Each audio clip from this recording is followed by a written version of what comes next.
Fala galera, beleza? Vocês também tá legais, tranquilos de boa? Então tá, ó. Galera, é o seguinte, eu sei que esse vídeo vai ter um monte de dislike, nossa, eu vou descrever do canal do Ricardo, tal, essas coisas, né? Que ele é petista, comunista, etc. Mas juro pra vocês, ó, essa coisa da soltura da prisão do Lula me incomodou bastante, porque não só o Lula foi solto, né? Assim como o Zé Dirceu, assim como, por exemplo, o Sérgio Cabral, né? Entrou com um pedido ali, o Azeredo Soares, por exemplo, o grande pai do Mensalão Tucano, etc.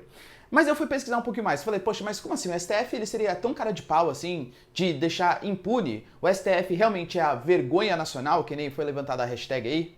Galera, se vocês querem entender isso e muito mais sobre a política nacional, sobre geografia, geopolítica, enfim, todas as atualidades para você se manter sempre bem atualizado, já se inscreve no canal, deixa seu like e compartilha esse vídeo, que eu, Ricardo, conto muito com a ajuda de vocês, belezinha? Então tá. Galera, é o seguinte, ó, já vou adiantando. Está certo não prender em segunda instância. Tinha certeza. Ele é a favor da impunidade, ele é a favor dos corruptos. Lula bandido, não sei... Calma. Vamos por partes, tá? Seguinte, ó. A gente tem uma Constituição Federal. Essa Constituição Federal, ela foi feita pela Constituinte, que foram pessoas ali que foram eleitas para elaborar as leis que serão seguidas pelo país. Essa Constituição é que rege a nossa sociedade e você pode incluir artigos a mais nela, que a gente chama de PL, né, projeto de lei, ou você pode emendar a nossa Constituição, que são as PECs. Quando você quer incluir uma lei a mais, basta que você tenha a maioria simples no Congresso, seja na Câmara, seja no Senado, né? Então a gente tem 513 deputados a cada 4 anos renova e 81 senadores, que vai renovando aí 2/3 e 1/3 a cada 8 anos. Se a gente quer incluir uma coisa nova, um projeto de lei, basta a maioria simples nas duas casas. Se a gente quer emendar a Constituição, fazer como se fosse uma rasurinha na Constituição e mudar algumas coisas, pode fazer isso, desde que não seja cláusula pétrea, beleza? Mas você pode, só que aí você precisa de 2/3 da Câmara e 2/3 do Senado. Quem preside qual vai ser o projeto que vai ser votado, a PEC que vai ser votada, é o presidente de cada uma dessas casas. Então, o Davi Alcolumbre, por exemplo, no Senado, e o Rodrigo Maia como presidente da Câmara. Beleza. O que acontece então?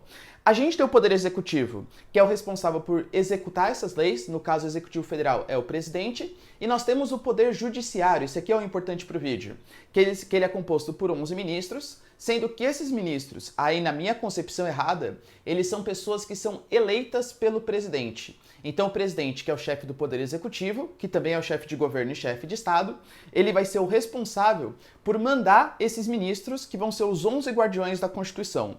Os ministros não estão lá para serem populares. Os ministros, eles não estão para criar leis, para votar leis, para modificar as leis. Não. Eles estão lá para saber quando que a lei está sendo bem aplicada e quando que a lei não está sendo bem aplicada. Ok.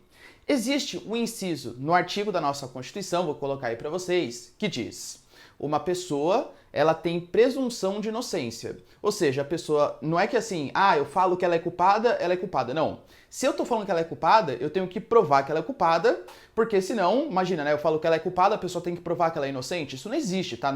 Em Constituição nenhuma. A gente parte da presunção de inocência. Então, se eu, no caso o Ministério Público, acuso o Lula de alguma coisa, eu tenho que provar que o Lula está errado. Beleza. O Ministério Público foi lá, votou. Ok.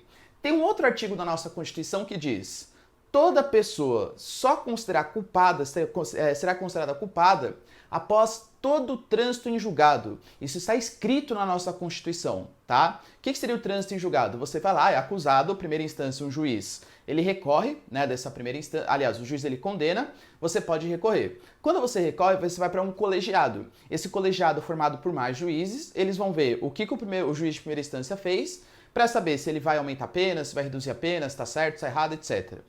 Quando você for condenado em segunda instância, na prática aqui no Brasil tem 4 instâncias que você pode recorrer. Ponto importante, geralmente só pessoas de maior poder aquisitivo que eles conseguem recorrer à terceira e quarta instâncias, tá? Isso é uma coisa de praxe, então a gente pega empresários, pessoas de partidos políticos, sem nenhuma, digamos... sem nenhum partidarismo aqui, tá bom? Mas pessoas de partidos políticos e tal, eles podem recorrer a outras instâncias superiores porque tem dinheiro para pagar isso. Beleza. Se na segunda instância ele for condenado, ele vai para a terceira instância, geralmente essa terceira instância não vai fazer um novo julgamento. Vai ser só vistas do processo. Olha, o juiz ele errou aqui porque ele fez isso errado, e a quarta instância a mesma coisa. Na minha opinião, eu acho que todo mundo deveria ser preso após a segunda instância. Porque a terceira e a quarta instâncias, elas não mudam geralmente o que uma pessoa vai ser condenada. Elas geralmente são vistas do processo, errinhos que foram feitos na documentação, etc., que geralmente o advogado entra com um momento desesperado ali de tentar fazer alguma coisa. Beleza. Eu sou o ditador do país? Não, não sou. Sabe quem dita as regras do país? A Constituição. Sabe o que a Constituição diz?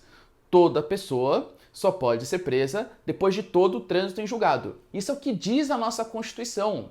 Galera, eu também achei um absurdo o que o STF ter feito, até eu ir pesquisar mais sobre o assunto. O STF não tá errado não, porque o STF não tem o poder de legislar. Quando a gente pega lá, né, teoricamente, claro, o Dias Toffoli, Gilmar Mendes, etc., e esses caras votando contra a prisão em segunda instância, sabe o que eles estão fazendo? Eles simplesmente estão lendo a Constituição. Realmente, ó, tá escrito aqui que só pode ser preso depois de todo o trânsito em julgado. Eles não estão, pelo menos teoricamente, dando a opinião política deles. Percebe? Professor, mas até tempos atrás a gente tinha prisão em segunda instância. Exatamente, né? O que pra mim é uma coisa bastante inexplicável. Porque não é que dessa vez está errado. Da outra vez estava errada. Da outra vez, quando a Rosa Weber, né, que foi o voto decisivo ali, ela era a favor da prisão em segunda instância, ela mostrou que ela estava descumprindo o que a nossa Constituição estava falando e estava legislando em torno de uma causa que ela achava adequada.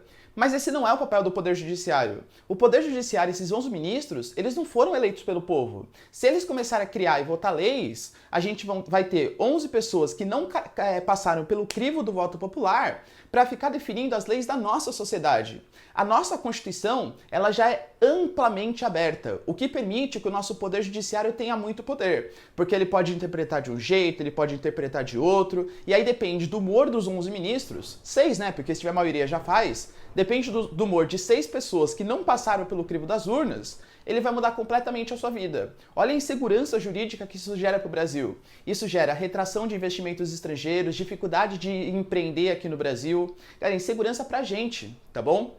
Então, é por isso que eu falei, dessa mudança eu sou favorável. Porém, eu acho que é extremamente necessário mudar a nossa Constituição. E isso tem que ser feito não pelo STF, porque o STF não pode legislar, não é a função dele. O STF, a justiça é cega, teoricamente.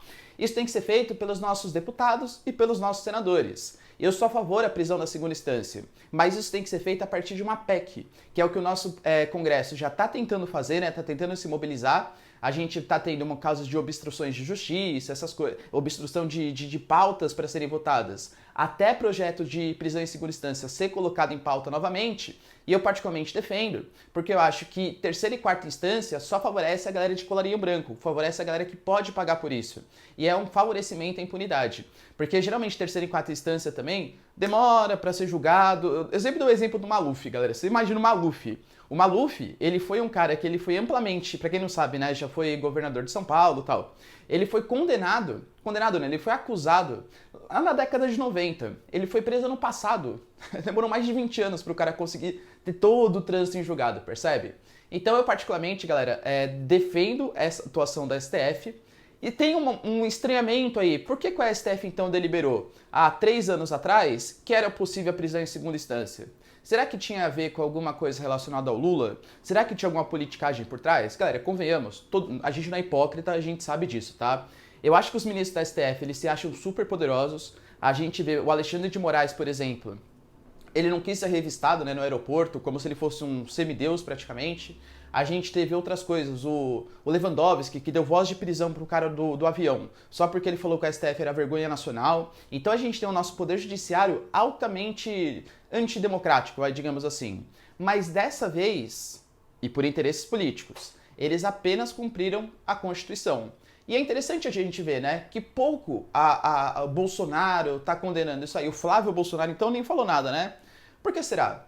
Aliás, a galera de direita que tá condenando o STF agora favoreceu a questão do STF sobre, por exemplo, o caso Queiroz, o fim das investigações sobre o Flávio Bolsonaro. Não parece que é tudo concomunado? Galera, eu particularmente fico muito insatisfeito com essas questões políticas e com essas questões que parecem estar associadas a casos de corrupção. Mas enfim, é a nossa democracia. Tudo bem? Entendeu, galera, esse papo político? Então percebam como a questão é complexa, né? Aliás, dica pra vocês, ó, sempre que tiver um problema complexo e aparecer uma solução muito fácil e rápida, geralmente essa solução é absurda, essa solução é errada, tá? Então, no caso, galera, eu particularmente, né, só pra gente fechar o nosso vídeo, sou a favor da prisão em segunda instância, mas a partir da mudança da Constituição, que tem que ser feito por 513 deputados e 81 senadores, não a partir de uma medida teoricamente autoritária de 11 ministros da STF. Belezinha? Então tá, galera. Então se vocês curtiram o vídeo, ó, deixa nos comentários, quero saber a sua opinião. No mais, ó, beijos, abraço, tchau e até o próximo vídeo. Falou!